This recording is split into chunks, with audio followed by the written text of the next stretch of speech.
They say silence is golden, but sometimes silence is just a storm gathering its strength, waiting for the precise moment to unleash a hurricane of truth. A truth that can either cleanse the world or drown it. For Ethan Sterling, that hurricane began on a bleak October afternoon in Boston, in the suffocating quiet of his late grandmother's library. It had been a week since they laid Eleanor Sterling to rest, the 92-year-old matriarch of a real estate empire, and the silence she left behind was heavier than any stone.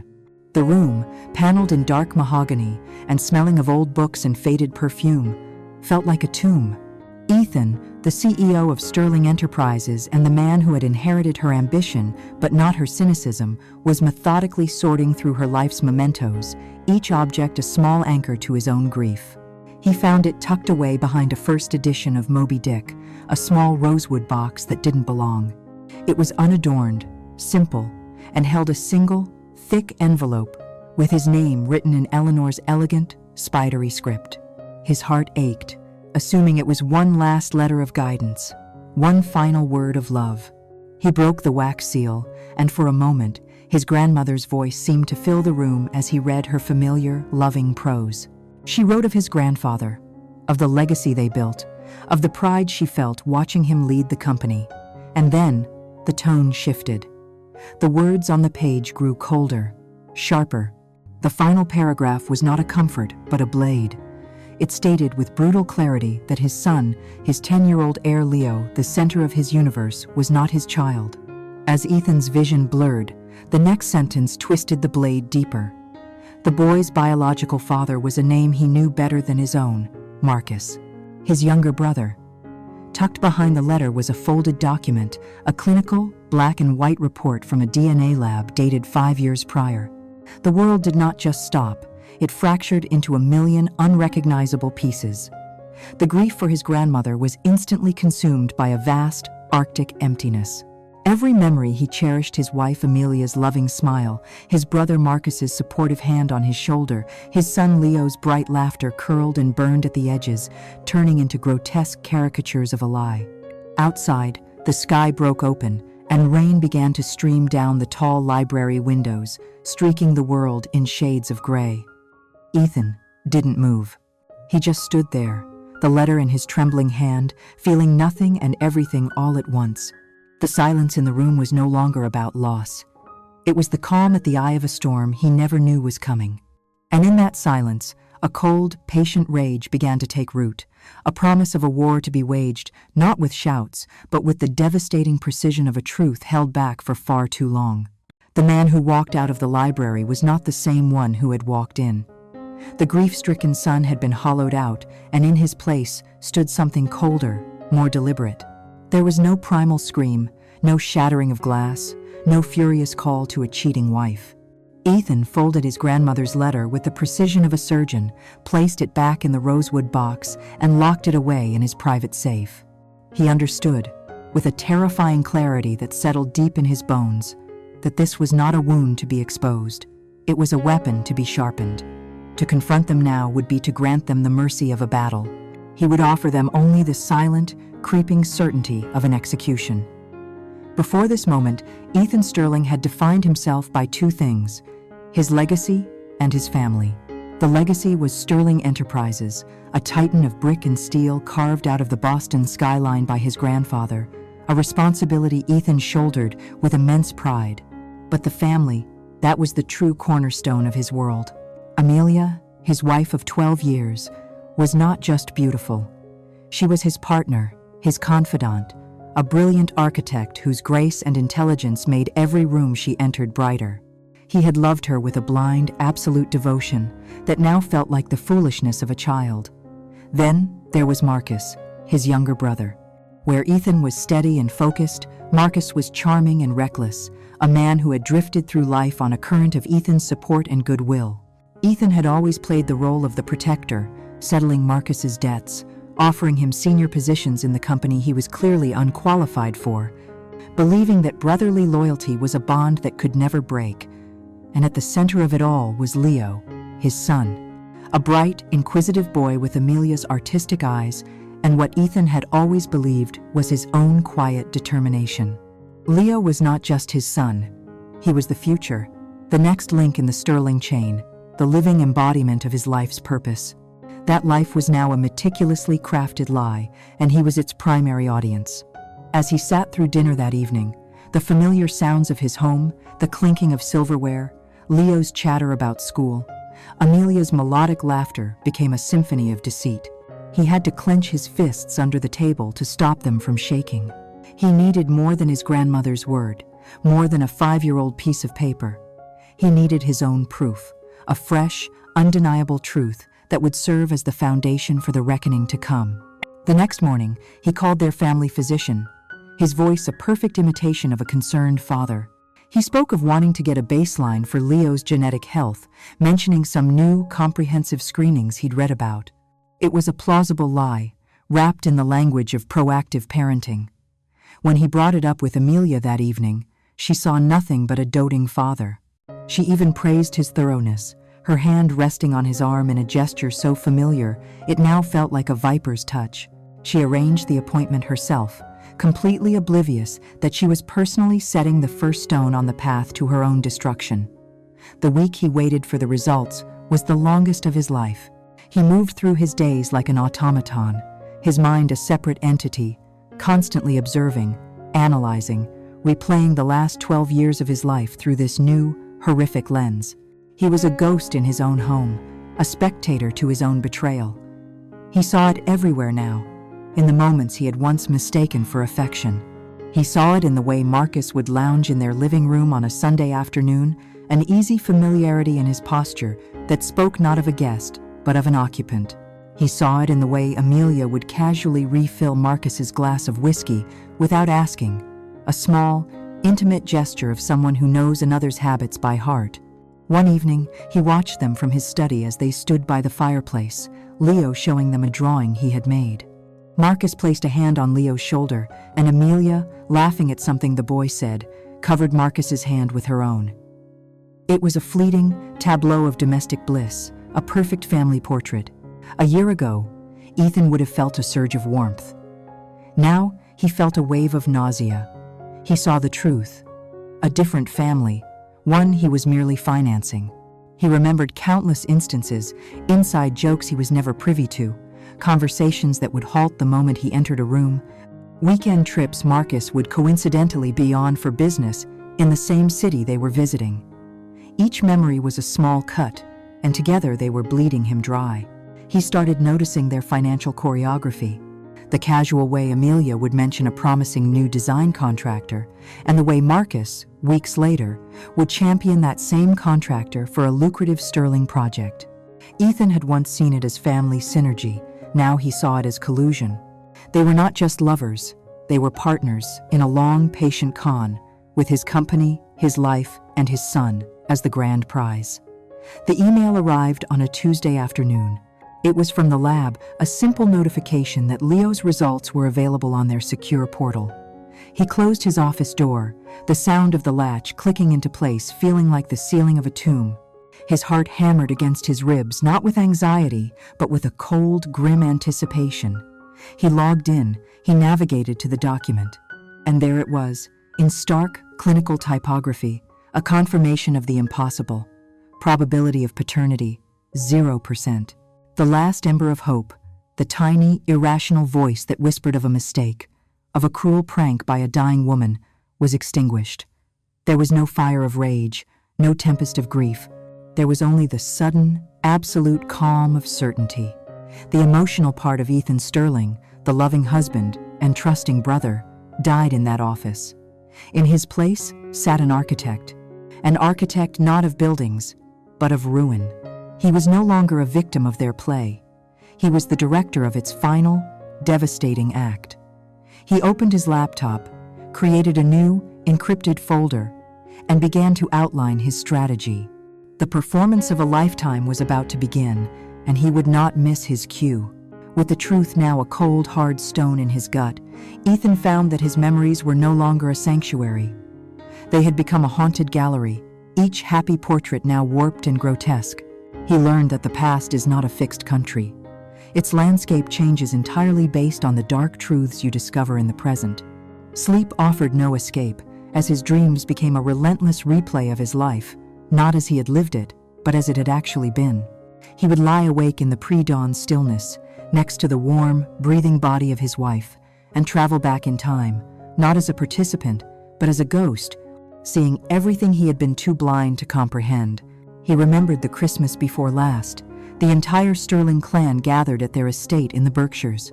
Snow was falling outside, the grand fireplace roared, and the air smelled of pine and roasted turkey. He had felt, at that moment, like the luckiest man on earth. Now, rewatching the scene in his mind, he saw only the sickening choreography of betrayal. He saw how his Amelia, had adjusted Marcus's tie as he came through the door, her fingers lingering on his collar for a fraction of a second too long. A gesture he had seen as sisterly affection was now a clear act of ownership. He remembered the gift they gave him, a rare vintage watch presented with a shared smile. "We picked it out together," Marcus had said, clapping him on the back. "A brother and a wife who know your taste." Ethan had been moved. Now he understood. It wasn't a gift. It was a mockery, a trophy from their shared victory, purchased with money likely siphoned from his own accounts. Later that night, they had all played charades. Amelia and Marcus were on a team, their synergy effortless, guessing each other's clues with an almost telepathic speed. Everyone had laughed, marveling at their bond. "You two should have been twins," his aunt had commented innocently. Ethan saw it now. It wasn't a game. It was a performance of their intimacy, played out right in front of him, and he had led the applause. The poison seeped further back, tainting even their most treasured moments. Their trip to Tuscany for their 8th anniversary. He had booked a villa in the rolling hills. A romantic escape he thought would be just for the three of them. He remembered one afternoon vividly.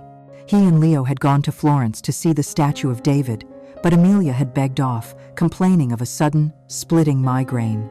He recalled feeling a pang of sympathy for her, leaving her with a kiss on the forehead as she lay in their darkened room.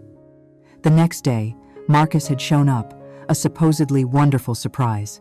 He claimed he had a long layover in Rome on his way to Dubai and couldn't resist hopping on a train to see his family. They had dinner together, the four of them, under a canopy of stars, drinking Chianti. Ethan had felt a swell of familial pride, his wife, his son, his brother, all together in paradise. The memory now replayed with horrifying new scenes. He saw the migraine for the lie it was. He saw the coincidental layover as a pre-planned rendezvous. While he had been holding Leo's hand, marveling at Michelangelo's art, his brother had been in his bed, with his wife, in the villa Ethan was paying for. The humiliation was a physical thing, a hot shame that crawled up his neck. He had not just been betrayed, he had been made a fool, the benevolent host of his own cuckolding. But the most painful ghosts were the ones that involved Leo. He remembered the day he taught Leo to ride his bicycle in the park. The frustration, the scraped knees, and then the triumphant moment when the boy finally found his balance and pedaled away on his own. Ethan's heart had swelled with a pride so pure and powerful it felt elemental. But now he remembered another detail. Marcus had been there that day, lounging on a nearby bench. When Leo took his first real tumble, crying more from shock than pain, he hadn't scrambled toward Ethan. He had run, instinctively, into the open arms of his uncle. Marcus had scooped him up, whispering reassurances, and Leo's tears had subsided almost instantly. At the time, Ethan had smiled at the display of their close bond. Now, the memory was a dagger. Was it just a child seeking comfort from the nearest adult, or was it something more primal? A son recognizing, on some subconscious biological level, the true source of his own life? This question haunted him. He looked at the boy, his own son, in every way that mattered. Every bedtime story read, every fever cooled, every fear soothed, and felt a terrifying chasm open between them. His love for Leo was the only pure thing left in his life, and now even that was tainted by a question. Was his fatherhood just another role he had been assigned in their elaborate play? And then there was Eleanor, his wise, formidable grandmother. Her memory was now tinged with a tragic, helpless sorrow. He realized she had not been merely suspicious. She had known. She had carried this toxic secret for years. He recalled a conversation with her at a family dinner, perhaps a year before she had the DNA test done. He had been praising Amelia's recent success on a major architectural project. Eleanor had listened patiently, her gaze distant. When he finished, she had looked at him, her eyes sharp and clear, and said, "She is a brilliant architect, Ethan. She can build a beautiful facade on any structure. Just make sure you always check the foundation." He had thought it was a business metaphor. He now understood it was a desperate, veiled warning. Another time, he had questioned her about her coldness toward Marcus, her refusal to fund his latest brilliant but doomed startup idea. "Your heart is your greatest asset, my boy," she had told him, her hand on his. "But you must not let others treat it like a public bank, especially those who share your name." He had been deaf to it all. He, the CEO, the strategist, the man who could read a balance sheet and spot a flaw from a mile away, had been unable to read the blatant truth in his own home. The past was no longer a warm blanket. It was a cold, desolate crime scene, and he was the detective, the victim, and the fool, all in one. The mourning for his lost life was over. The time for sentiment was gone. Every corrupted memory was now just another piece of evidence, another reason why his coming vengeance could not be swift or merciful. It had to be absolute. Pain, Ethan discovered, was a powerful clarifying agent. Once the initial shock had subsided and the echoes of his rewritten past had quieted, what remained was not grief, but a diamond-hard clarity of purpose. His home was a theater of lies, and his memories were a crime scene. A detective does not mourn at a crime scene, he gathers evidence. The time for passive observation was over. It was time to turn his cold fury into a focused, silent weapon. Ethan knew he couldn't do this alone. He needed a professional, someone who operated in the shadows, a ghost who could navigate the labyrinth of deceit his wife and brother had constructed. He didn't turn to the flashy firms advertised online. Instead, he made a single, encrypted call to a former contact from his brief stint in corporate acquisitions, a man who specialized in hostile takeovers and knew the value of discretion. The name he was given was Mr. Thorne. Their meeting took place not in an office, but on a park bench overlooking the Charles River on a gray, windswept morning. Thorne was an unassuming man in his 50s, with a quiet demeanor that belied a mind of surgical precision. Ethan didn't speak of heartbreak or betrayal. He laid out the situation in the cold, detached language of a business proposal. "I have two subjects," he began, his voice flat. "My wife, Amelia Sterling, and my brother, Marcus Sterling. I suspect an inappropriate personal relationship and potential financial misconduct related to my company, Sterling Enterprises. I want to know everything. Every meeting, every phone call, every dollar. I want a complete map of their lives outside of my presence. Your budget is unlimited. Your only mandate is absolute discretion." Thorne listened without a single change in his expression, then gave a slight, almost imperceptible nod. "You will have your map," he said. That was all. The first report arrived 2 weeks later, not as an email, but as a sealed manila envelope delivered by a courier to a private mailbox Ethan had set up. Inside was a single USB drive. That night, long after Amelia was asleep, Ethan sat in the silent darkness of his study and slid the drive into his laptop. There was no dramatic music, no narration, just a series of time-stamped photos and video clips. The first set of images showed Amelia leaving a yoga class and getting into a car driven by Marcus. They drove not to her architectural firm or his office, but to a discreet, upscale hotel in Cambridge she had once told Ethan was terribly overrated. The next images were of them at the hotel bar, laughing, her hand resting on his thigh. They were followed by a video clip, filmed from a distance, of them entering an elevator, Marcus's arm wrapped possessively around her waist. The final photo was of them leaving the next morning, separately, 5 minutes apart. There were other files. A dinner at a secluded North End restaurant Ethan had never been to. A weekend trip to a coastal inn in Maine, booked under one of Marcus's old university aliases. It was clinical, undeniable, and utterly damning. Ethan felt no surge of fresh pain, only the grim satisfaction of a hypothesis being confirmed. He saved the files to an encrypted hard drive, labeled it evidence A, and sent a one-word message to Thorne: proceed. The second phase of the investigation was deeper and far more complex. Thorne engaged a forensic accountant, a woman who was a virtuoso at finding financial ghosts in the machine of corporate ledgers.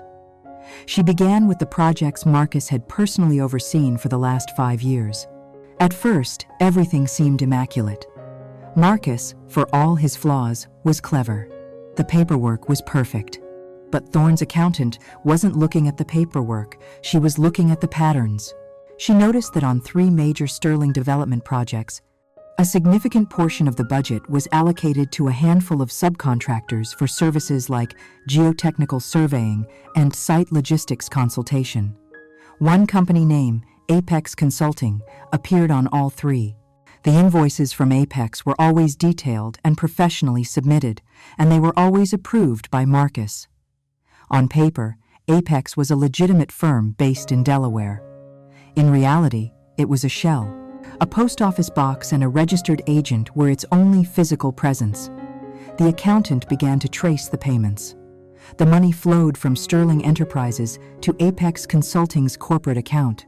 From there, it was wired, in smaller, less conspicuous amounts, to a second company. This one involved in international shipping. And from that second company, it vanished into the labyrinthine world of offshore banking, finally coming to rest in a private wealth account in the Cayman Islands. An account held by a trust whose sole beneficiary was not Marcus or Amelia, but a name Ethan vaguely recognized: Daniel Porter, Marcus's ne'er-do-well roommate from his university days, a man now living a life of quiet luxury in Barbados. Amelia's role was more subtle but no less treacherous. She, through her own prestigious firm, had provided the initial project assessments that had recommended these specific, highly specialized geotechnical surveys. Her reports, full of technical jargon and complex data, had created the very justification for Apex Consulting's existence. She built the lock, and Marcus had the key. Together, they had been systematically bleeding his family's legacy dry. The total was staggering. Over 4 years, they had siphoned off just north of $12 million. Ethan sat at his mahogany desk, the same desk his grandfather had used, and stared at the 2 open windows on his monitor. On the left, a photo of his wife and brother kissing on a balcony in Maine. On the right, a flowchart detailing the intricate path of his stolen millions. And in that moment, the final piece of the puzzle clicked into place with sickening clarity. The affair wasn't the motive. It was a component of the larger conspiracy. Leo wasn't just the product of a cheap, passionate betrayal. He was their ultimate insurance policy, their biological claim to the Sterling throne. Their plan had never been just to be together. Their plan was to take everything, to hollow out the company from the inside, and then, when the time was right, perhaps when Ethan met with an unfortunate accident or was deemed incompetent, Marcus would step in, the grieving brother, the loving uncle to the sole heir, ready to take control of what was left of the empire. This was not a crime of passion. It was a hostile takeover of his entire life. The last vestiges of the man he used to be, the husband who had loved Amelia, the brother who had protected Marcus, burned away. What was left was cold, clear, and absolute. This was no longer about a broken heart. This was about eradicating a disease. He picked up his phone, not to call a lawyer, but to set the first piece of his own intricate game on the board. The investigation was complete. The retribution was about to begin. The evidence was a testament to their long, patient campaign of treachery, and in the cold, quiet hours of the night, Ethan laid it all out in his mind. He had the photographs, the bank transfers, the irrefutable DNA results. He possessed a neat, tidy package of ruin that could be handed over to the authorities, a simple catalyst for a predictable chemical reaction. He could call his lawyer, file for divorce, and sue his brother into oblivion. He could have Marcus arrested at the office, a perp walk for the evening news. He could expose Amelia's duplicity, turning her into a social pariah overnight. He had the power to do all of that. He could bring their world crashing down with a few phone calls. And as he sat there, staring at the city lights from his penthouse office, he knew with absolute certainty that it wasn't nearly enough. A quick, clean end was a mercy they had not earned. Prison would be a punishment, but it would also be an absolution of sorts, a neat closing of a chapter. A public scandal would be messy, but it would fade. People would move on. No, their crime was not a simple act of theft or a moment of weakness. It was a meticulously constructed, long-term project of profound arrogance. They hadn't just betrayed him, they had fundamentally disrespected him, viewing him as a dull, predictable obstacle to be managed and, eventually, removed. They saw his love as a weakness to be exploited, and his trust as a resource to be plundered. To simply expose them would be to react to their crime. He would not react. He would create a response so perfectly tailored to their own ambition and greed that it would become a masterpiece of personal justice. He would not just destroy them, he would force them to participate, eagerly and gratefully, in their own annihilation. The plan began to form, not in a flash of anger, but in a slow, cold crystallization of thought. He was, after all, an architect of a different kind. He built skyscrapers, managed complex logistics, and understood that the most enduring structures required a flawless blueprint. This would be his new project, his magnum opus of vengeance. He would not tear down the House of Sterling. He would condemn it, gut it from the inside out, and leave the beautiful, pristine facade standing just long enough for them to confidently step inside before the entire structure imploded upon them. Their punishment would not be a jail cell, but a gilded cage of their own making, where they would be left with nothing but their shame and the full, crushing weight of what they had lost. And he knew the perfect stage for the final act. Every year, in the grand ballroom of the city's most historic hotel, the Sterling Foundation hosted its annual charity gala. It was the undisputed highlight of the Boston social calendar, an evening of immense prestige where the city's old money and new power converged. For Amelia and Marcus, it was the ultimate validation. It was the night they could stand beside him, bathed in the glow of his family's legacy, and feel like the royalty they so desperately wanted to be. They loved the cameras, the whispers of admiration, the feeling of being at the center of the universe. This year, he would give them exactly what they wanted. He would make them the undisputed stars of the show. The plan had 3 distinct phases, each requiring a level of patience and control. Ethan never knew he possessed. The first phase was the lure. He would have to become the greatest actor of his life. He would need to bury the cold, calculating strategist beneath the familiar mask of the slightly overworked, trusting husband and the benevolently oblivious older brother. He would start to feed their egos, to validate their belief in his foolishness. He would praise Marcus in board meetings, giving him control over a new, high-profile vanity project, a project designed, of course, to fail spectacularly and expose his incompetence at the worst possible moment. He would surprise Amelia with jewelry, speak of a second honeymoon, and listen with feigned interest as she talked about her grand ambitions. He would dangle the future they craved right in front of their eyes, making them so hungry for it they would stop watching their backs.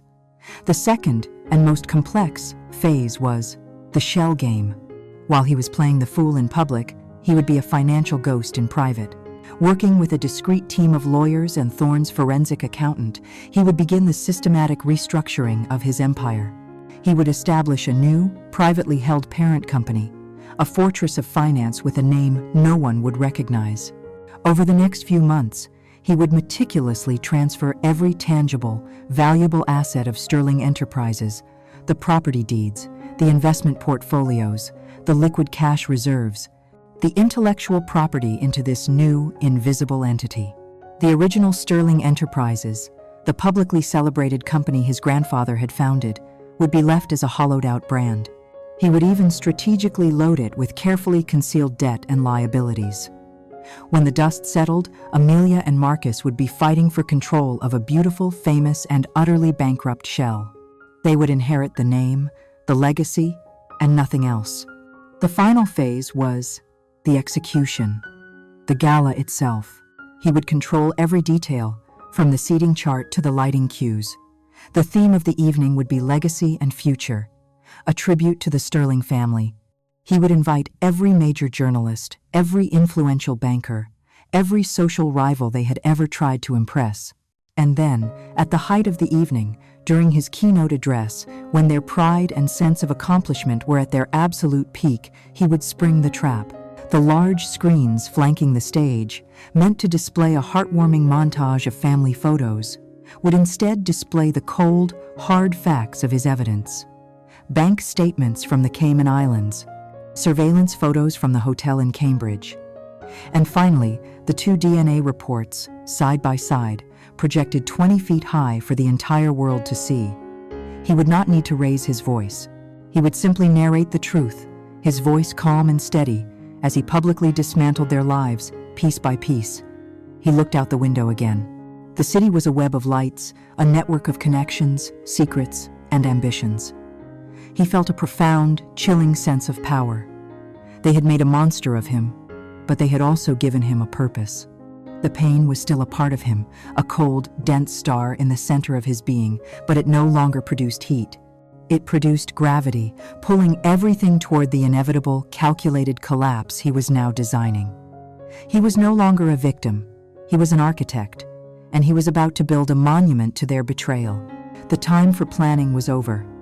The execution began, not with a bang, but with a quiet series of keystrokes and hushed, clandestine meetings. Ethan Sterling, CEO, became a phantom in his own company, his true work happening in the spaces between scheduled appointments and after the last employee had gone home for the night. He was no longer a man reacting to a wound. He was a craftsman. He was building a cage, and the bars were forged from his enemy's own greed and ambition, gilded with their deepest desires. His first move was to resurrect a ghost. He visited Arthur Vance, his grandfather's personal attorney, a man in his late 70s, with eyes that had seen the rise and fall of entire Boston dynasties. In the confines of Vance's dusty, book-lined office, over glasses of scotch older than Ethan himself, the blueprint was laid bare. Arthur, a man whose loyalty was to the Sterling legacy rather than any single individual, listened to the entire sordid tale without a flicker of surprise. "I warned your grandfather that Marcus had a character of soft clay," he said, his voice a gravelly whisper. "And your wife, she always struck me as someone who admired the frame more than the painting." Together, they began to construct Ethan's financial fortress. They incorporated a new entity in Nevada, a state known for its corporate anonymity. It had the blandest of names, Argent Asset Management. It was a name designed to be overlooked, a ghost in the vast global network of capital. Over the next 2 months, working with a hand-picked team of international lawyers, Vance trusted implicitly. They built a labyrinth of trusts and holding companies around Argent, making it virtually untouchable and its ownership nearly untraceable. With his fortress built, it was time to move the treasure. This required a performance of corporate theater. Ethan called a special meeting of the Sterling Enterprises board. He presented a sweeping new vision for the company's future, a strategic realignment designed to unlock shareholder value and insulate our core assets from market volatility. He spoke their language, using charts and projections to illustrate how they could shield their most valuable real estate holdings, the buildings, the land, the very soul of the empire, from the risks of their construction and development ventures. He proposed transferring these legacy assets into a more stable, privately managed portfolio. The board, composed mostly of men who valued profits over details, saw only a savvy CEO maximizing their returns. And Marcus, desperate to appear as a serious business leader and eager to support the brother who was seemingly grooming him for power, was the plan's most vocal champion. "It's a brilliant move, Ethan," he declared, his voice full of feigned sincerity. "Proactive, decisive, exactly the kind of leadership this company needs." Marcus had no idea that the privately managed portfolio he was so enthusiastically endorsing was Argent Asset Management. With the board's unanimous approval, Ethan began the quiet, legal, and utterly devastating process of bleeding his own company dry. Deed by deed, stock certificate by stock certificate, he transferred the multi-billion-dollar heart of Sterling Enterprises into his untouchable new entity, leaving the original company a hollow, albeit still functioning, shell. To complete the illusion, he knew he couldn't just weaken the company. He had to make it look stronger than ever. He needed a grand gesture, a symbol of Sterling's bright future that would captivate the city and, more importantly, occupy all of Marcus's attention. He unveiled the Sterling Beacon, a breathtakingly ambitious new skyscraper planned for the city's burgeoning waterfront. It was a project of immense scale and prestige, exactly the kind of legacy-defining work Marcus had always craved. In another board meeting, Ethan announced he was stepping back from the day-to-day operations to focus on the bigger picture of the restructuring. He was therefore appointing Marcus as the head of the Beacon project, granting him full autonomy and a colossal budget. The pride that radiated from his brother was so potent, it was sickening. Marcus saw it as his coronation, the moment he finally stepped out of Ethan's shadow. He didn't see the trap. He didn't know that Ethan was aware of the deep-seated zoning issues that would plague the site, or that the initial geological surveys, the ones Amelia's firm had conveniently overlooked certain details in, indicated foundational problems that would turn the project into a financial black hole. Ethan was handing his brother a beautiful, gleaming, and utterly doomed ship, and appointing him captain, just in time for it to sink. The deception at home was a far greater test of his will.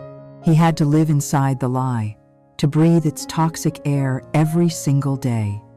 He began to play the part of the husband, awakening to his own neglect. One evening, he came home with a brochure for a resort in the Maldives, spreading it on the kitchen island. "I've been thinking," he said to Amelia, his voice carefully calibrated to sound weary and sincere. "I've been buried in work. We haven't had a real vacation in years.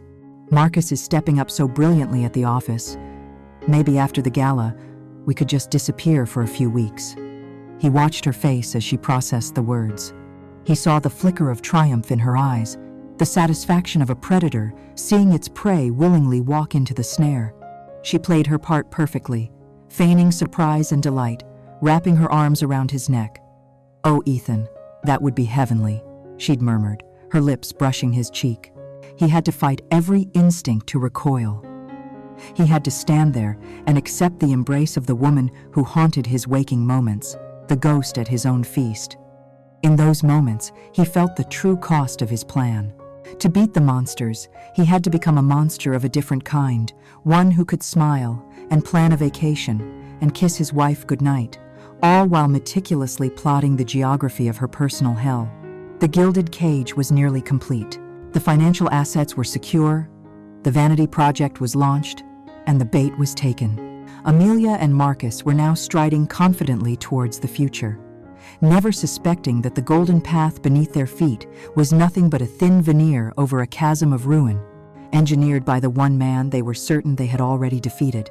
A serpent does not always strike with fangs. Sometimes it soothes its prey with a gentle, hypnotic hum, a lullaby of safety and reassurance just before the final constriction. With the machinery of his financial revenge moving silently in the background, Ethan Sterling now turned his full attention to composing this deadly lullaby. His performance evolved from passive deception into an active, masterful manipulation, designed to calm his enemies, to inflate their pride, and to lead them, smiling and serene, to the edge of the abyss. The corporate world became his first stage. He began to publicly defer to Marcus in ways that were both subtle and unmistakable. In a high-stakes quarterly meeting with the company's top executives, when a logistical problem threatened to derail a major project, Ethan didn't offer a solution. Instead, he leaned back in his chair, steepled his fingers, and cast a thoughtful look at his brother. "Marcus has been managing the operational side of this for months," he announced to the room. "He's closer to it than any of us. Marcus, what's your read on this?" The sudden spotlight stunned Marcus for a moment, but his ego quickly took over. He offered a plausible, if somewhat superficial, solution. Instead of challenging it, Ethan nodded slowly. "A bold approach," he said, his voice imbued with a newfound respect. "I like it. Let's proceed with Marcus's directive." The shift in the room was palpable. Marcus visibly swelled with pride, while the other executives exchanged quick, calculating glances. The message was clear. The heir apparent was being anointed. Ethan followed this with a company-wide memo, praising his brother's innovative leadership on the Beacon project, and later, he gave an interview to a prominent Boston business journal in which he hinted that the future of Sterling Enterprises would be in the hands of a new generation of leadership. He was painting a masterpiece of succession, and Marcus, blinded by the brilliant colors of his own impending reign, never once thought to question the canvas. At home, the lullaby was softer, more intimate, and infinitely more poisonous. He began to treat Amelia not just as his wife, but as his most trusted advisor. He would come home late, perform a convincing charade of exhaustion, and pour himself a drink. He'd sigh, run his hands through his hair, and confide in her. "The pressure is getting to be too much, Leah," he would say, using a pet name he hadn't used in years. "I don't know how my grandfather did it for so long. Sometimes I just want to walk away from it all." He was planting the seed, making his eventual abdication seem not like a strategic move, but like the weary surrender of a broken man. He watched as she absorbed his words, her face a perfect mask of wifely concern, but her eyes, for a split second, would flash with a cold, predatory light. Her reassurances that he should lean on Marcus more and think about his own well-being were almost comical in their transparency. His masterstroke was bringing out the blueprints for a sprawling summer estate in Nantucket she had designed years ago as a passion project. He unrolled them on the dining room table one evening. "I was thinking," he said quietly, "this is our future. Not the company, not the board meetings. This. With me having more time on my hands soon, I think it's time we built it. And I want you to run the entire project. Your design, your vision, your budget." He was handing her the fantasy she had always craved, to be the true matriarch, the builder of the new Sterling dynasty. He was making her an architect of a dream, unaware that he had already demolished its foundation. The most difficult verses of his lullaby were reserved for Leo. The boy, innocent and oblivious, was a constant, painful reminder of the depth of the deception. The performance for him could not be a lie. The love Ethan felt was real, even if its context had been corrupted. This created a torturous internal conflict. One afternoon, Leo came to him for help with a school project, creating a family tree. Ethan sat with him on the floor of the library, the very room where his life had shattered, surrounded by old photo albums. He had to point to a wedding picture of himself and Amelia, a photo of a smiling, hopeful young man he no longer recognized, and say, "That's where our branch begins." He watched Leo take a green crayon and draw a thick, confident line connecting their names to his own. The simple, childish drawing was a more brutal indictment than any legal document. In that moment, the mask nearly slipped. A wave of pure, unadulterated hatred for the two people who had put this innocent boy in the middle of their toxic war washed over him. He wanted to sweep the whole project into the fire. Instead, he took a deep, shuddering breath, forced a smile, and said, "You have your grandmother Eleanor's eyes, you know that?" The lie was a shard of glass in his throat, but it was a necessary part of the song. As Ethan's performance of weakness and generosity grew, so did their carelessness. They began to believe their own narrative, that they were the smarter, more deserving inheritors of the Sterling legacy, and that Ethan was a tired relic, fading gracefully into obscurity. A new report from Thorne confirmed it. The surveillance photos were no longer of clandestine meetings in sleepy suburban hotels. Now, it was long, leisurely lunches at trendy downtown restaurants where they were bound to be seen. It was a weekend drive in Marcus's new convertible, their hair blowing in the wind like a scene from a movie. Thorne had even captured footage of them brazenly shopping for furniture for a new penthouse apartment. Marcus had leased downtown their future love nest, a celebration of their victory, paid for with Ethan's money. They were so confident, so drunk on their apparent success, that they had stopped looking over their shoulders. They had fallen completely under the spell of the serpent's lullaby, dreaming sweet dreams of a kingdom that was already turning to dust. The gala was now just 2 weeks away. The invitations had been sent, the caterers booked, the stage set. The lullaby was reaching its final, soothing chorus. And Ethan, the composer, the performer, the serpent, waited patiently for the silence that would follow. the silence in which he would finally, irrevocably, strike. The night before the war is always the quietest. A heavy, expectant stillness settled over Boston, the kind of calm that comes when the air has run out of breath, waiting for the inevitable break of a storm. Inside the Sterling penthouse, the silence was a living thing, thick and suffocating. Amelia was asleep, dreaming, no doubt, of the gowns and glory that awaited her. Leo was safe in his room, lost in the innocent landscapes of childhood dreams. But for Ethan, there was no sleep. This was his vigil. His study, the room that had become his command center, was dimly lit by a single desk lamp, casting long shadows across the walls. He had laid out the entire arsenal of his righteous war across the gleaming mahogany surface, not as digital files, but as physical, tangible objects. Each piece was a testament to a specific sin, a relic from the life that had been stolen from him. In the center lay his grandmother's letter. The paper was soft, the ink slightly faded, but the words were as sharp as the day he first read them. This was his mandate, the ghost's commission. It was not just evidence, it was his permission to do what must be done. He picked it up, his thumb tracing the elegant loops of Eleanor's signature, and felt the weight of the secret she had carried. He was no longer just avenging himself. He was acting as the executor of her silent, final will. To the left of the letter were the two DNA reports, their clinical black and white text, a stark contrast to the emotional chaos they represented. Probability of paternity, 0%. A simple number that had detonated his world. It was the cold, hard science of his betrayal, an irrefutable fact that had anchored his rage and prevented it from becoming an irrational storm. This was his shield against any argument, any tearful denial they might attempt to offer. Next to them was a stack of glossy 8x10 photographs from Thorne's surveillance. Ethan looked at them with the detached air of a pathologist examining a diseased specimen. There was one of Amelia and Marcus at the hotel bar, her head thrown back in laughter at something he'd said. She had never laughed like that with him, not with that unguarded, rapturous joy. There was another of them on the windswept coast of Maine, Marcus's arm around her, their bodies angled towards each other, a private island in a public space. He felt no jealousy now, no sting of a broken heart. He simply saw two fools, so consumed by their own cleverness that they had become sloppy, leaving a trail of evidence like breadcrumbs leading to their own front door. The final, and largest, part of his arsenal was the financial report, a thick binder filled with flowcharts, bank statements, and shell company registrations.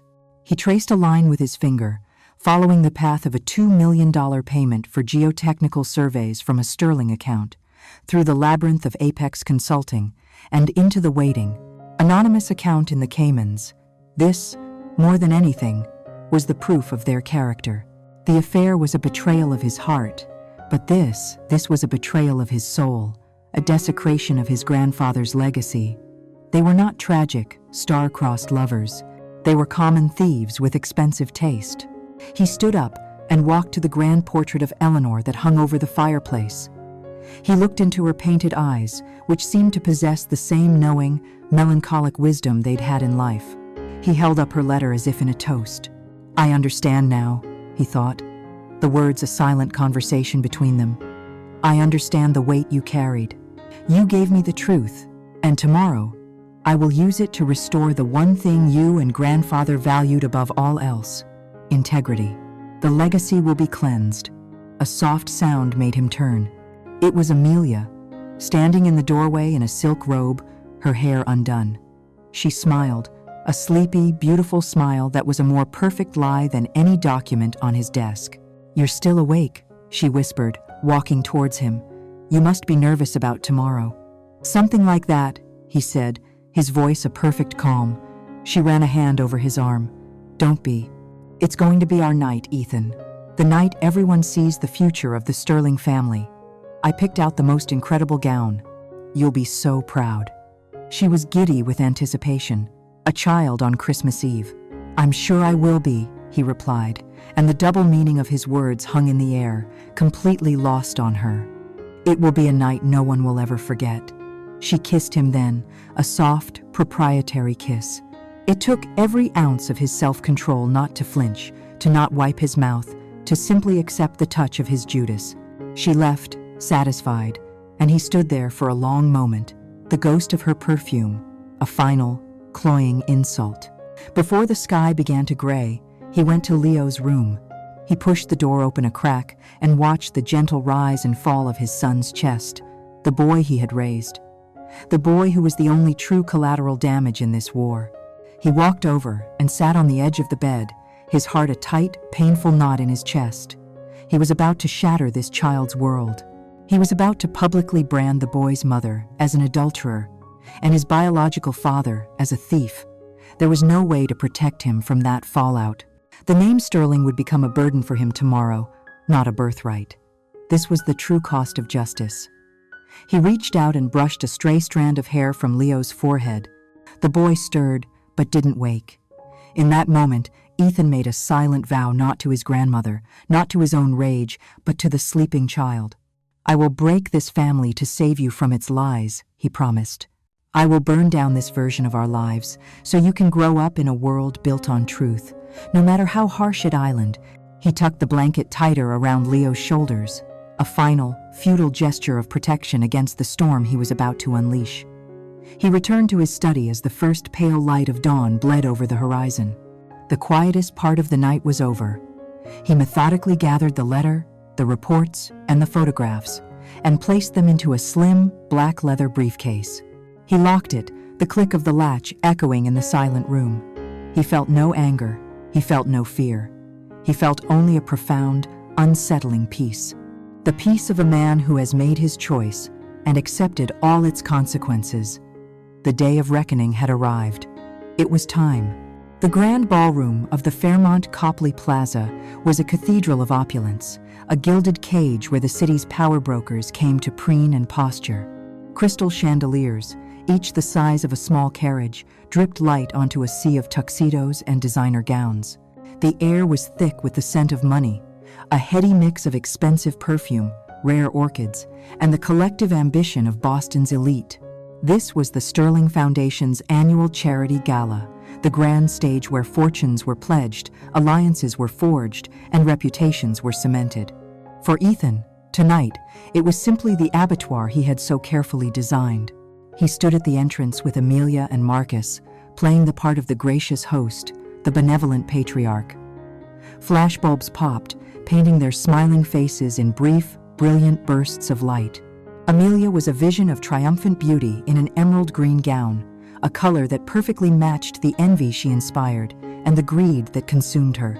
She clung to Ethan's arm, her smile radiant, her eyes sweeping the room as if she were already its queen. Marcus stood beside them, a study in suave confidence, his handshakes firm, his laughter easy. He was no longer the overshadowed younger brother. Tonight, he was the heir apparent, and he wore the role like a second skin.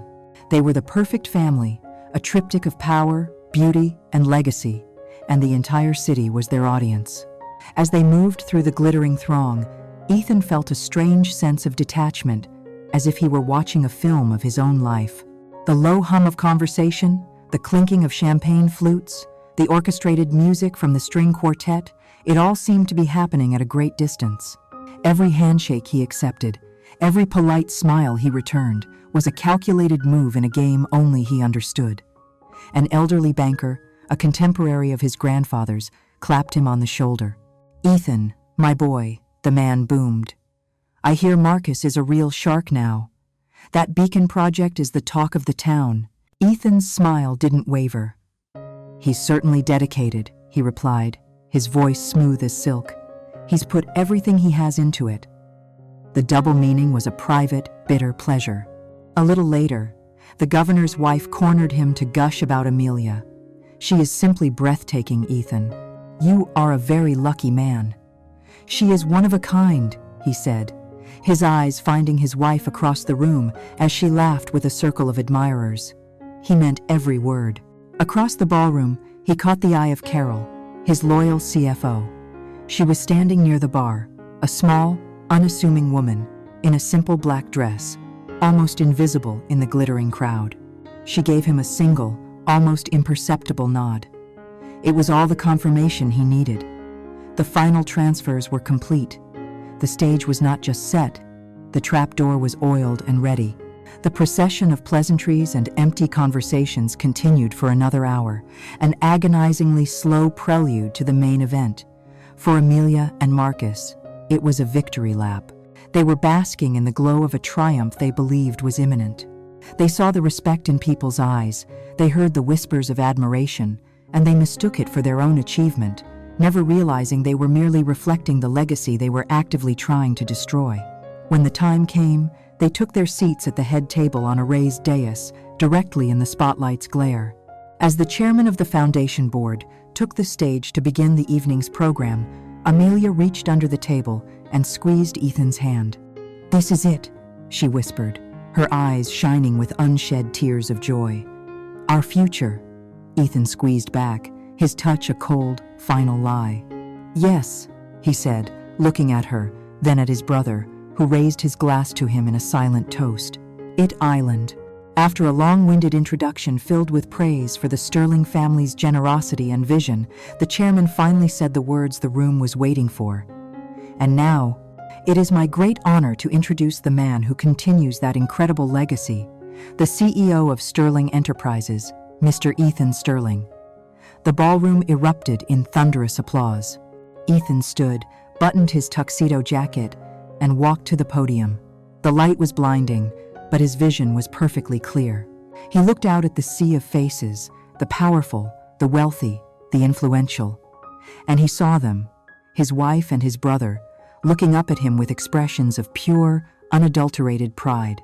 They believed this was his speech, but their victory. He adjusted the microphone, and a profound calm settled over him, the calm of a hurricane's eye. "Thank you, Richard," he began, his voice resonating through the silent hall. "And thank you all for being here tonight to support the work of the foundation, a cause that was so dear to my grandmother, Eleanor." He paused, letting her name hang in the air for a moment. "My grandmother, like my grandfather, believed in building things that last. They built with granite and steel, creating a company that has become a part of this city's very skyline. But they always taught me that the most important structures aren't made of stone. They're built on a foundation of trust." He let his gaze drift to Marcus, who nodded sagely, as if in agreement with this profound wisdom. "A business, a partnership, a family, without trust, the foundation is nothing but sand, and even the tallest skyscraper will eventually crumble." He continued, his voice even and measured, a gentle cadence that drew the audience in. "I've been incredibly fortunate in my life, fortunate to inherit a legacy of such strength, and fortunate to have partners who have helped me build upon it." He turned his body slightly, directing his words to the head table.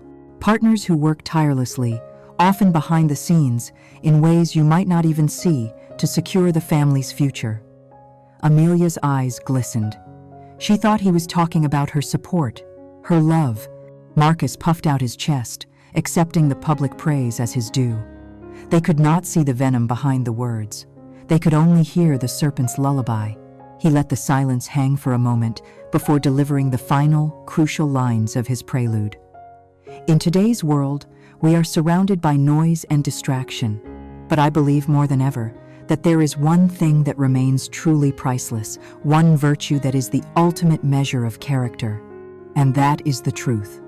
He looked directly at them now, a cold, steady gaze that held no warmth, no affection, only the chilling finality of a judge before passing sentence. A legacy is nothing if it is not honest. Tonight, as we look to the future, we, as a family and as a company, rededicate ourselves to that foundational principle, the simple, unshakable, and absolute power of the truth. The room, misinterpreting his words as a profound statement of corporate integrity, broke into another round of enthusiastic applause. Amelia was openly weeping now, tears of pride streaming down her face. Marcus stood up, raising his glass high. They were at the absolute zenith, the highest peak of their hubris, bathed in the adoration of their peers. Ethan remained at the podium, unmoving, his face an emotionless mask.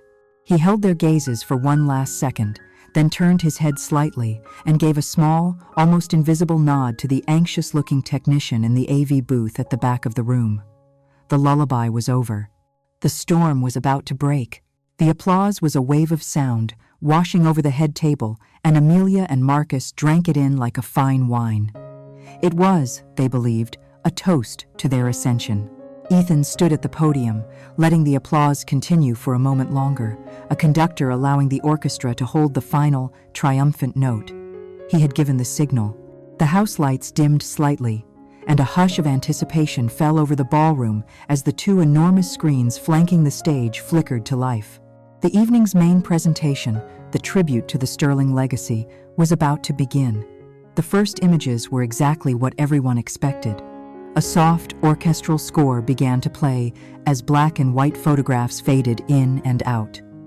Ethan's grandfather breaking ground on his first building, a smiling Eleanor launching a naval ship during the war, a young Ethan in his father's oversized suit, pretending to be a CEO. At the head table, Amelia dabbed a tear from her eye, a perfect performance of sentimental pride.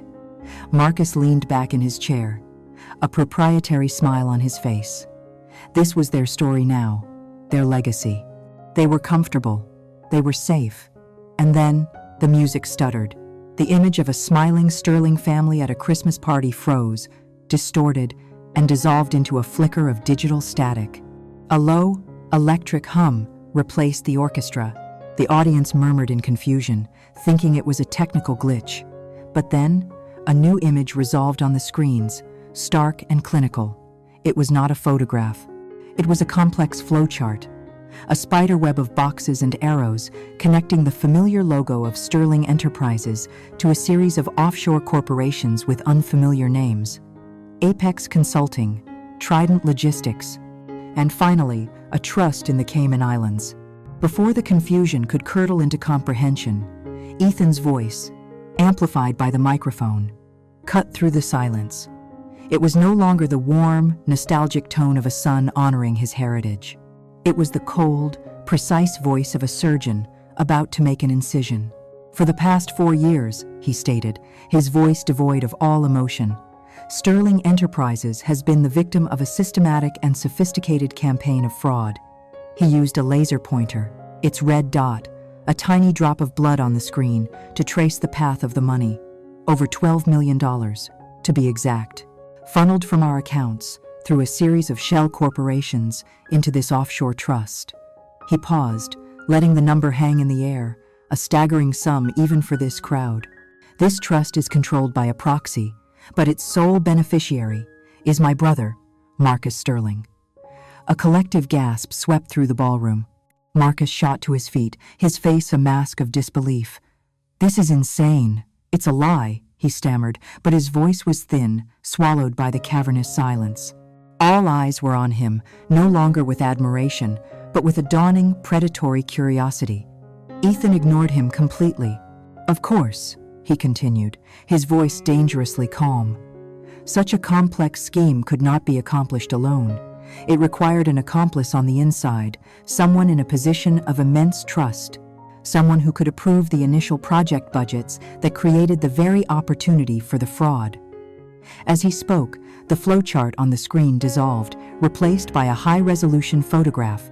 It was the picture of Amelia and Marcus at the hotel bar in Cambridge, her head thrown back in laughter, his hand resting familiarly on her knee. The room fell into a deeper, more profound state of shock. The whispers started, spreading through the tables like a fire through dry grass. The image changed again. This time, it was the two of them on the coast of Maine, locked in a passionate kiss, the windswept ocean behind them, a dramatic witness to their betrayal. Amelia made a small, strangled sound, like an animal caught in a trap. The color drained from her face, leaving her skin the color of bone china. Her carefully constructed world, her entire identity as the perfect wife and matriarch, was being incinerated before the eyes of everyone who mattered. But even that, Ethan said, his voice dropping to a near whisper, forcing the audience to lean in, even that is not the full extent of the deception. The screens went black for a single, heart-stopping second. Then, 2 documents appeared, side by side, magnified to fill the entire space. They were the DNA reports. The technical language was irrelevant. All that mattered were the final, brutal words at the bottom of each page, now highlighted in a stark, red box. Probability of paternity, 0%. The whispers stopped. The very air in the room seemed to freeze. The shock was so total, so absolute, that it created a vacuum of perfect silence. In that silence, 1,000 stories were rewritten, 1,000 assumptions shattered. This was no longer a corporate scandal or a tawdry affair. This was a tragedy of almost Shakespearean proportions. And then Ethan delivered the final, killing blow. He reached into the breast pocket of his tuxedo and pulled out a folded piece of stationery. He unfolded it slowly, deliberately. The room was so quiet that the faint crinkle of the paper seemed to echo off the gilded ceiling. He didn't need the microphone anymore. He simply began to read. "My dearest Ethan," he began, and the voice that filled the room was his, but the words were his grandmother's, a voice from beyond the grave come to deliver a final, terrible judgment. He read her words of love, her confession of the suspicion that had haunted her for years, the pain it caused her to confirm it. He read the lines about her heartbreak, watching the woman who shared his grandson's bed and the boy who shared his blood deceive the man she loved most. The audience was transfixed, held captive by the raw, posthumous testimony. As Ethan's voice filled the room, the carefully maintained composure of the guilty finally shattered. Marcus, trembling with rage and terror, pointed a shaking finger at the stage. "He's lost his mind. He's making it all up," he shrieked, but his accusations were pathetic, drowned out by the ghost's damning words. Amelia was catatonic, a beautiful statue of ruin. Her eyes were fixed on Ethan, not with hatred, but with a look of pure, uncomprehending horror, as if she were seeing a monster she had unknowingly created. Ethan's voice never faltered as he read the final line of Eleanor's letter. "Legacy is not just about blood, my boy. It is about truth. And the truth, no matter how painful, must always have the last word." He finished reading. He carefully, precisely, folded the letter and placed it back in his pocket. He looked up, not at the stunned faces of the 1,000 guests, but directly at the two people at the head table, the two architects of his pain and his rebirth. He said nothing more. His silence was the final sentence. The storm had not just broken, it had washed the entire world away. For a long, suspended moment, the only sound in the grand ballroom was the faint electronic hum from the speakers. The 1,000 guests, the titans of Boston society, were collectively frozen, a tableau of shock and disbelief. The silence was absolute, a perfect vacuum created by the detonation of a truth so catastrophic it had momentarily stolen the air from every lung. Then, the spell was broken. A single, brilliant flash from a reporter's camera cut through the dim light, followed by another and another. The flashes were like gunshots in the stillness, and with them, the chaos began. It was Marcus who exploded first. His shock curdled into a primal, incoherent rage. "Lies!" he screamed, his voice cracking, a raw, animal sound that was anathema to this place of refined decorum. "They're all lies. He's insane. He's trying to ruin me." He lunged from the dais, knocking over a chair, his eyes wild, fixed on Ethan. He was a man with nothing left to lose, propelled by the last, frantic energy of a cornered animal. He tried to rush the stage, perhaps to attack his brother, perhaps just to silence the source of his ruin, but he never made it. Two broad-shouldered men from Ethan's private security detail, who had been standing discreetly by the wings, moved with startling speed, intercepting him before he could take 3 steps. They caught him by the arms, his expensive tuxedo twisting and bunching in their grip. He struggled, his face contorted and purple with rage, shouting obscenities, accusations, pathetic denials that no one believed. The sight was grotesque, the heir apparent, the man of the hour, being physically restrained and dragged, kicking and shouting, from the stage of his own coronation. It was not just a fall from grace. It was a plummet into ignominy. Amelia's collapse was a quieter, more devastating spectacle. She did not scream or run. As Marcus was being hauled away, she remained at the table, a statue carved from ice. The camera flashes were relentless. a brutal, percussive assault. Each flash seemed to illuminate another crack in her perfect porcelain facade. Her hand, trembling violently, reached for a glass of water and knocked it over, the spill spreading across the white linen like a creeping stain. She looked up at Ethan, her eyes wide, no longer with pride or love, but with the dawning, soul-shattering horror of a creature staring into the eyes of its creator and executioner. She understood, in that moment, that the weak, predictable man she thought she had married had never existed. He had been a phantom, and in his place stood this cold, calculating stranger who had patiently watched her build her entire world on a trapdoor just so he could have the satisfaction of pulling the lever. She made a small, whimpering sound and crumpled in on herself, her head bowed, her beautiful emerald gown, now the costume of a deposed queen. The socialites who had envied her moments before now stared with a mixture of pity and schadenfreude. They were witnessing the death of a socialite, an execution far more permanent than any guillotine. Throughout it all, Ethan remained at the podium, an island of absolute calm in the raging sea of chaos. He watched his brother being dragged away. He watched his wife's spirit break under the glare of 1,000 lights. He let the pandemonium swell, let the reporters shout their questions, let the guests murmur in horrified excitement. He let them absorb the full, ugly spectacle.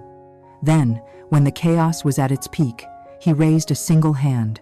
It was not a grand gesture, but it possessed an authority so total that the room, as if by instinct, began to quiet down. The shouting subsided into whispers, and all eyes turned back to him, the man still in command, the conductor of this symphony of destruction. "I understand this is a difficult situation to process," he said, his voice once again calm and clear, cutting through the remaining noise. "But for the sake of clarity, allow me to make 3 final statements." He paused, ensuring he had everyone's complete, undivided attention. "First, as of this afternoon, my attorneys have filed for divorce from Amelia Sterling on the grounds of adultery and conspiracy to commit fraud. Furthermore, this binder," he gestured to a thick document his security chief had just placed on the podium, "contains all the evidence you have seen tonight, and more. It has been delivered to the district attorney's office. Criminal charges for embezzlement and corporate fraud will be pursued against Marcus Sterling to the fullest extent of the law." A fresh wave of shock rippled through the audience. This was not just a family drama, it was a matter for the courts. "Second," he continued, his voice becoming even colder, "I'm sure there are some in this room, and certainly one who has recently departed it, who believe that this sordid affair will now result in a battle for control of the Sterling Empire." He gave a small, humorless smile. "Let me be unequivocally clear. There is nothing left to fight for." He gestured to the company logo on the screen behind him. "The entity you know as Sterling Enterprises, the company my grandfather founded, is, as of this evening, little more than a brand name and a portfolio of liabilities. The true assets, the properties, the capital, the very heart of the empire, were legally transferred weeks ago to a new, private holding company, an entity that I, and I alone, control. This was the coup de grace, the final, brutal twist of the knife. He hadn't just exposed them, he had revealed that their entire decade-long conspiracy, their lies, their betrayal, their sin, had all been for nothing. They had successfully plotted to inherit a ghost. "And my third and final statement is this," Ethan said, his eyes sweeping across the room before landing on the broken figure of his wife. "As of this moment, Amelia Sterling and Marcus Sterling are no longer a part of this family. They are no longer a part of this company. Their names will be stricken from the Sterling Foundation charter. As far as the legacy of this family is concerned, from this day forward, they no longer exist." He finished speaking. There was nothing more to say. The house of cards had not just fallen, he had proven it was never a house at all. He gave a final, curt nod, turned away from the podium, and walked off the stage without a backward glance. He didn't see the reporters surge forward, held back by a line of security. He didn't see Amelia being gently but firmly escorted out a side exit, shielded by a black coat. He simply walked through the chaos he had wrought, out a private exit and into the cool, clean air of the Boston night. The battle was over. The victory was absolute. and he had never felt so completely and utterly alone. The fallout from the gala was not a slow burn, it was a detonation. The Sterling scandal became the city's obsession, a modern tragedy of greed and hubris played out in newspaper headlines and television exposés. Marcus, buried under an avalanche of irrefutable evidence, was arrested before the week was out. His fight was brief and pathetic, ending in a plea bargain that stripped him of his fortune and his freedom. He was no longer a Sterling, he was a federal inmate. Amelia's fate was a different kind of prison. She was not charged with a crime, but she was sentenced to a life of social exile. The society that had once adored her now shunned her with a vicious, absolute finality. She vanished from the public eye, a ghost of a life she had schemed so hard to possess, left with nothing but a tarnished name and the empty echo of 1,000 camera flashes. Ethan orchestrated their removal from his life with the same cold precision he had used to expose them. He sold the grand penthouse, the Berkshires estate, and every other property that was stained with the memory of their lies. He let the old Sterling enterprises, now a hollowed-out shell, declare a highly publicized bankruptcy, a final, public monument to their failed coup. But amidst the wreckage, there was one piece of his old life he refused to abandon: Leo. A week after the gala, in the quiet, sunlit living room of a new, unassuming house he had leased far from the city center, he sat down with the boy. There was no easy way to tell a child that his entire life was a lie, so Ethan chose the only path he had left: the truth. He spoke calmly, gently, explaining that sometimes adults make terrible, heartbreaking mistakes.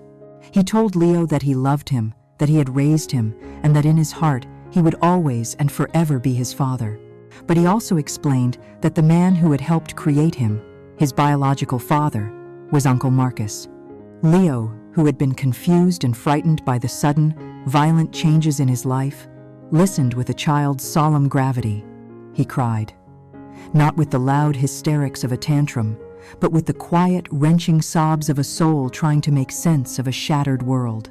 When the tears subsided, Ethan gave him the most difficult and most important gift of all: a choice. "Your mother and Marcus," Ethan said, the words tasting like ash, "will not be a part of my life anymore. But you are a child, and you are innocent in all of this. If you want to be with them, I will not stop you. I will make sure you are always cared for. But if you choose that path, we cannot be together. Or," he paused, his own heart breaking, "you can choose to stay with me, and we can build something new. A smaller life, a quieter one, but an honest one." He expected weeks of confusion, of therapy, of agonizing indecision, but the boy looked at him, his eyes red-rimmed but clear, and gave the simple answer of a child who knows, on a fundamental level, who has always been his anchor. "I want to stay with you, Dad." A year passed. Life found a new, quieter rhythm. Ethan focused on Argent asset management, rebuilding his empire on a foundation of integrity, far from the public glare. His relationship with Leo was a slow, careful process of healing, two survivors learning to navigate the landscape of their new reality.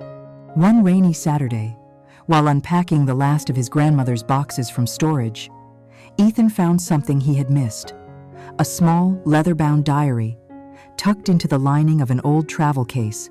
He sat down and began to read Eleanor's private thoughts from the last decade of her life.